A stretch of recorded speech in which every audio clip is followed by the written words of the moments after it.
ಇನ್ನು ಫೋನ್ಗೆ ಅನಾಮಧೇಯ ಕರೆ ಬಂದಂತ ಸಂದರ್ಭದಲ್ಲಿ ಅದನ್ನ ರಿಸೀವ್ ಮಾಡುವ ಮುನ್ನ ಎಚ್ಚರ ವಹಿಸಲೇಬೇಕು. ಬಿಕಾಸ್ ಒಂದು ಕಾಲ್ನಿಂದ ಬ್ಯಾಂಕ್ನಲ್ಲಿರುವ ಎಲ್ಲ ಹಣವನ್ನ ಕಳೆದುಕೊಳ್ಳುವಂತ ಸಾಧ್ಯತೆ ಬಹಳ ದಟ್ಟವಾಗಿದೆ. ಡಿಜಿಟಲ್ ಅರೆಸ್ಟ್ ಮಾಡೋದ್ರಲ್ಲೇ ವಂಚಕರು ಬ್ಯುಸಿ ಆಗ್ಬಿಟ್ಟಿದ್ದಾರೆ. ಇವರ ಖಯಾಲಿ ಇದು. ಸುಲಭವಾಗಿ ಸೈಬರ್ ವಂಚಕರ ಕೈ ಸೇರ್ತಾ ಇದೆ ಎಲ್ಲರ ಡೇಟಾಗಳು. ಪೊಲೀಸರು, ಸಿಸಿಬಿ, ಸಿಐಡಿ ಅಂತೆಲ್ಲ ಹೆಸರುಗಳನ್ನು ಹೇಳಿಕೊಂಡು ಕರೆ ಮಾಡಿ ಮೋಸ ಮಾಡುವಂತಹ ಜಾಲ ಆಕ್ಟಿವ್ ಆಗಿದೆ. ಡಿಜಿಟಲ್ ಅರೆಸ್ಟ್ನಿಂದ ದಿನೇ ದಿನೇ ಹಣ ಕಳ್ಕೊಳ್ಳುವಂತಹ ಜನರ ಸಂಖ್ಯೆ ಹೆಚ್ಚಾಗ್ತಾ ಇದೆ. ಇನ್ನು ವಾಟ್ಸ್ಆ್ಯಪ್ನಲ್ಲಿ ಕೂಡ ಅಪ್ಲಿಕೇಶನ್ ಲಿಂಕ್ಗಳನ್ನು ಕಳಿಸಿ ಡೇಟಾ ಕಳ್ಳತನ ಮಾಡುವಂಥದ್ದು ಕೂಡ ನಡೀತಾ ಇದೆ. ಹಾಗಾದ್ರೆ ಈ ಡಿಜಿಟಲ್ ಅರೆಸ್ಟ್ ಹೇಗಾಗುತ್ತೆ, ವಂಚನೆ ಆದಂತ ಸಂದರ್ಭ ಏನ್ ಮಾಡ್ಬೇಕನ್ನೋದರ ಕುರಿತು ನಮ್ಮ ಪ್ರತಿನಿಧಿ ಸುಷ್ಮಿತಾ ಪೂಜಾರಿ ಸೈಬರ್ ಎಕ್ಸ್ಪರ್ಟ್ ಫಣೀಂದ್ರ ಅವ್ರ ಜೊತೆಯಲ್ಲಿ ಮಾತನಾಡಿದ್ದಾರೆ. ಅದನ್ನು ನೋಡೋಣ ಬನ್ನಿ.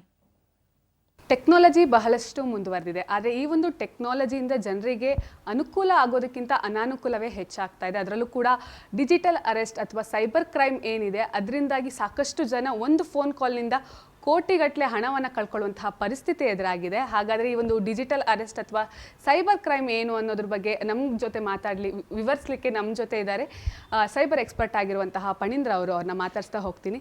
ಸರ್, ಟೆಕ್ನಾಲಜಿ ಎಷ್ಟು ಒಳ್ಳೆಯದು, ಎಷ್ಟು ಕೆಟ್ಟದ್ದು ನಿಮ್ಮ ಪ್ರಕಾರ? ಈಗ ಟೆಕ್ನಾಲಜಿ ಬಂದು ವೆಪನ್ ಇದ್ದಾಗೆ. ನೀವು ವೆಪನ್ನ ಡಿಸ್ಟ್ರಾಯ್ ಮಾಡೋದಕ್ಕೆ ಕೂಡ ಯೂಸ್ ಮಾಡ್ಬೋದು ಅಥವಾ ಡಿಫೆಂಡ್ ಮಾಡ್ಕೊಳ್ಳೋದಕ್ಕೋಸ್ಕರ ಕೂಡ ಯೂಸ್ ಮಾಡ್ಬೋದು. ಬಟ್ ಇವತ್ತಿಗೆ ಟೆಕ್ನಾಲಜಿ ಅನ್ನೋದೇನಿದೆ ದಟ್ ಈಸ್ ದ ಟ್ರೆಂಡ್. ಎಲ್ಲತ್ರ ಕೂಡ ಟೆಕ್ನಾಲಜಿ ಇದೆ. ಆದರೆ ಅದನ್ನ ಯಾವ ಕಾರಣಕ್ಕೆ ಎಲ್ಲಿ ಹೇಗೆ ಯೂಸ್ ಮಾಡಬೇಕು ಅನ್ನೋ ವಿಚಾರ ತಿಳ್ಕೊಂಡ್ರೆ ಆ ಟೆಕ್ನಾಲಜಿ ನಿಮಗೆ ಬೆನಿಫಿಟಿಗೆ ಬರುತ್ತೆ. ತಿಳ್ಕೊಂಡಿಲ್ಲ ಅಂತ ಕೇಳಿದ್ರೆ ಅದೇ ಟೆಕ್ನಾಲಜಿ ಇನ್ನೊಬ್ರು ಯೂಸ್ ಮಾಡಿಕೊಂಡು ನಿಮಗೆ ತೊಂದರೆ ಮಾಡುವಂಥ, ನಿಮಗೆ ಡ್ಯಾಮೇಜ್ ಮಾಡುವಂಥ ಆ ಒಂದು ಸನ್ನಿವೇಶ ನೋಡ್ತಾ ಇದ್ದೀವಿ ಇವತ್ತಿನ ದಿನ. ಸರ್, ಸಾಮಾನ್ಯವಾಗಿ ಮೊದಲೆಲ್ಲವೂ ಕೂಡ ಒಂದು ಲಿಂಕ್ ಓಪನ್ ಮಾಡಿದ್ರೆ ಮೋಸ ಆಗ್ತಾ ಇತ್ತು. ಬಟ್ ಈಗ ಸೈಬರ್ ವಂಚಕರು ಒಂದು ಹೆಜ್ಜೆ ಮುಂದೆ ಹೋಗಿದ್ದಾರೆ. ಕಾಲ್ ಮಾಡ್ತಾರೆ, ನಾವು ಪೊಲೀಸರು ಅಥವಾ CID CCB ಇಂದ ಕಾಲ್ ಮಾಡ್ತಾ ಇದ್ದೀವಿ ಅಂತ ಹೇಳಿ. ಸೊ ಇದ್ರ ಬಗ್ಗೆ ಏನು ಹೇಳ್ತೀರಾ ಸರ್? ಈಗಲೂ ಅಷ್ಟೇ ನಾವು ತಿಳಿದಂಗೆ 38 ಕೋಟಿಗೂ ಅಧಿಕ ಹಣವನ್ನು ಕಳ್ಕೊಂಡಿರುವಂಥದ್ದು ಒಬ್ಬ ಮಹಿಳೆ. ಸೊ ಇದು ಅಂದರೆ ಒಂದು ಫೋನ್ ಕಾಲ್ ಎಷ್ಟು ಡೇಂಜರ್ ಆಗುತ್ತೆ? ಮೇಡಮ್, ಫೋನ್ ಕಾಲ್ ರಿಸೀವ್ ಮಾಡಿದ ತಕ್ಷಣ ಪ್ಯಾನಿಕ್ ಆಗೋ ವಿಚಾರ ಏನಿದೆ ದಟ್ ಈಸ್ ನ್ಯಾಚುರಲ್.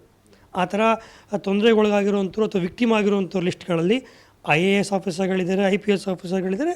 ಸೊ ಎಲ್ಲರೂ ಕೂಡ ಈ ಒಂದು ಕಾಲ್ ಬಂದ ತಕ್ಷಣ ಪ್ಯಾನಿಕ್ ಆಗೋ ಒಂದು ಸಿಚುವೇಶನ್ ನಾರ್ಮಲಾಗಿ ಉದ್ಭವ ಆಗುತ್ತೆ. ಆದರೆ what happens next is very important. ಒಬ್ಬ ಪೊಲೀಸ್ ಆಫೀಸರ್ ಅಂತ ಹೇಳಿಕೊಂಡು ಫೋನ್ ಮಾಡಿರಬೇಕಾದ್ರೆ ಒಂದು ಸಾಧಾರಣವಾಗಿ, ಆಯ್ತು ಸರ್ ನಿಮ್ಮ ನಂಬರ್ ಕೊಡಿ, ನಾನು ನಿಮಗೆ ಫೋನ್ ಮಾಡ್ತೀನಿ, ಅಥವಾ ನೀವು ಸ್ಟೇಷನ್ ನಂಬರ್ ಕೊಡಿ, ನಾನು ನಿಮ್ಮ ಸ್ಟೇಷನ್ಗೆ ಫೋನ್ ಮಾಡ್ತೀನಿ. ಒಂದು ವಿಚಾರ, ಆ ಸ್ಟೇಷನ್ ನಂಬರ್ ಕೊಡಬೇಕಾದ್ರೆ, ಲ್ಯಾಂಡ್ಲೈನ್ ನಂಬರ್ ಕೊಡಬೇಕಾದ್ರೆ ಪ್ರತಿಯೊಂದು ಸ್ಟೇಷನ್ಗೆ ಇರುವಂಥ ಅಫಿಷಿಯಲ್ ನಂಬರ್ಗಳು ವೆಬ್ಸೈಟಲ್ಲಿ ಸಿಗುತ್ತೆ ಇವತ್ತಿನ ದಿನ.